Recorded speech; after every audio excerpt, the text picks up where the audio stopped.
dehors de la maison de leur père. Bien aimé, tout ça, c'est une prophétie. C'est pourquoi je suis en train de vous dire que la vie de Joseph est une prophétie. Donc, il faut avoir l'esprit du prophète pour expliquer la prophétie, parce que Dieu lui-même est un prophète.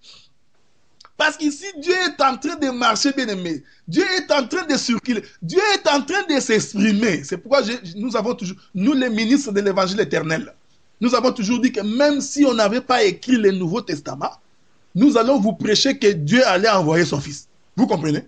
Déjà dans l'Ancienne Alliance, dans l'ombre, hein, nous pouvons seulement nous arrêter là-bas et expliquer que Jésus allait venir. Comprenez que la Bible dit ici que c'est Jacob qui a décidé d'envoyer Joseph. Il lui dit, tes frères ne sont-ils pas allés paître les troupeaux de leur père à Sichem?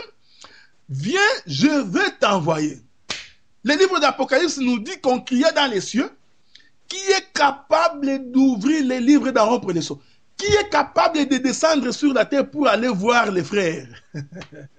La Bible dit qu'on cherchait dans les cieux, on ne trouvait personne. Dans les séjours des morts, il n'y avait personne. Partout, personne. Parmi les anges, parmi les chérubins, parmi les 24 veillants, il n'y avait personne. Alors, l'agneau de Dieu se présenta. Parce que je vous informe ici que Joseph, c'est l'agneau de Dieu. Il dit, mais voici, envoie-moi. Vous comprenez pourquoi Jésus va dire, le Père m'a envoyé. Est-ce que vous comprenez ce que je dis? C'est ça, Joseph. Lisons un peu cela pour que vous compreniez. Nous sommes livre de Jean, Jean chapitre 17. Lisons cela. Vous allez comprendre que tout verset que nous lisons, nous ne parlons que de Christ. Jean chapitre 17. Jean chapitre 17. Vous m'excuserez, je n'ai pas l'habitude de bloquer les versets. Jean chapitre 17. Prenons le verset 3. Voilà. Ça, c'est Joseph et c'est Jésus qui est en train de parler aux disciples. Dans ce qu'on appelle la prière sacerdotale. Il dit ceci. Or, la vie éternelle, c'est qu'ils te connaissent, toi, le seul vrai Dieu, et celui que tu as envoyé, Jésus-Christ. Est-ce que vous comprenez? Je vais reprendre ça. Je vais essayer de reprendre ça pour que vous compreniez très bien. Il dit ceci.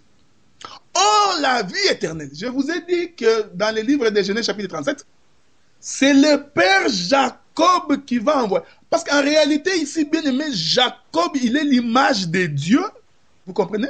Dans ce que nous appelons en théologie la typologie, dans le langage de la typologie, Jacob est l'image de Dieu. Et Joseph est l'image du fils unique de Dieu, c'est-à-dire de Jésus-Christ. C'est pourquoi je vous avais dit qu'au travers des actes de Joseph et de Jacob, l'éternel Dieu en réalité était en train d'exprimer sa pensée. C'est pourquoi nous disons aux prédicateurs, quand vous n'avez pas encore compris la pensée de Dieu dans une écriture, il faut vous abstenir d'interpréter. Abstiens-toi. Je crois que c'est la moindre des choses, c'est un respect pour l'évangile.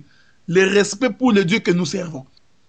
Comprenez que c'est Jacob qui va appeler Joseph. Il dit, je vais t'envoyer vers tes frères. Vous comprenez? Il va l'envoyer vers les siens. Il est venu chez les siens. Vous comprenez? C'est pourquoi Jésus lui-même dit, il dit, oh là, parce que le père a envoyé Joseph pour s'enquérir de la situation de leurs frères, de ses frères. Vous comprenez? Joseph est allé pour rapporter aux frères la nouvelle de leur père. Pour dire, le père s'inquiète de vous. Comment vous allez? Le Père veut avoir de vos nouvelles. Hein? Vous devez connaître ce que le Père veut. Maintenant, Jésus dit ici, il dit, or la vie éternelle, c'est qu'ils te connaissent. Toi, le seul vrai Dieu. Je vais lire ce verset à la manière de l'évangile éternel.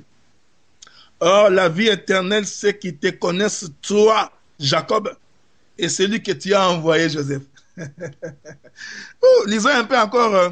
Jean chapitre 16, lisons les versets 5. Voici, c'est Jésus encore qui parle. Il dit, maintenant je m'en vais vers celui qui m'a envoyé. Et aucun de vous ne me demande où vas-tu? Parce que je vous ai dit ces choses, la tristesse a rempli votre cœur. Donc ici, nous comprenons que Jésus prouve qu'il a été envoyé. Et il a été envoyé par le Père. De la même manière que Jacob a envoyé Joseph. Jacob, le père, va envoyer Joseph vers les frères. Vous comprenez? C'est pourquoi nous sommes en train de dire, faites attention quand tu lis l'Écriture. Rentrons dans Genèse là-bas, parce que je crois que nous n'aurons même pas le temps de finir. Rentrons là-bas.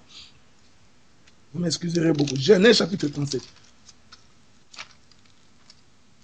Maintenant, écoutez. Nous allons prendre les versets à partir du verset 20 du chapitre 37. Je m'excuse. La Bible dit maintenant, quand Joseph s'est présenté, 19, ils se dirent l'un à l'autre, voici les faiseurs de songes qui arrivent. La jalousie a commencé. Vous comprenez? La jalousie a commencé parce que cet homme avait la révélation. Il avait la parole. Vous comprenez? La jalousie naît au milieu de ses frères. Bien-aimé, je ne parle pas de la jalousie que tu as dans ta famille parce qu'on ne t'aime pas, tout ça. Ça arrive. Mais ici, ce n'est pas de toi qu'il est question. Il peut arriver que dans ta famille, que tes frères ne t'aiment pas, qu'ils te haïssent.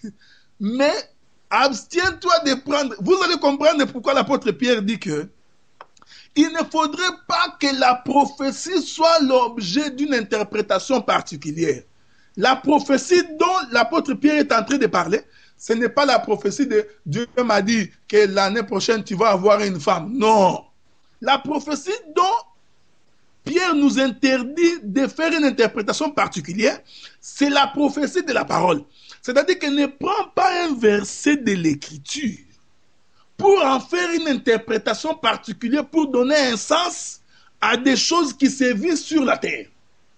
Vous comprenez? Nous sommes en train d'expliquer que la prophétie de Joseph concerne fondamentalement Christ. Et nous sommes en train de le démontrer, parce que nous, la démonstration, nous le faisons écriture par écriture.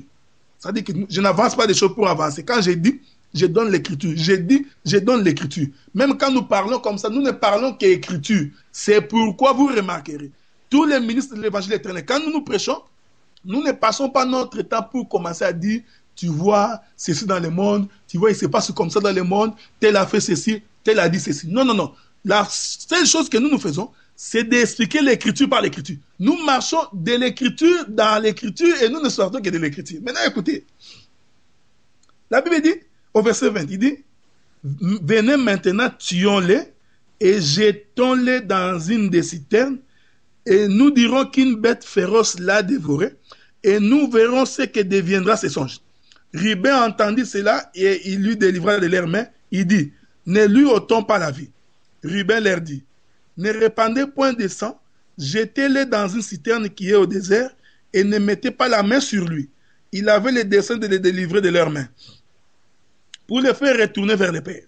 Lorsque Joseph fut arrivé auprès de ses frères, ils le dépouillèrent de sa tunique. Si Dieu me donne le temps aujourd'hui, je toucherai la tunique de Joseph.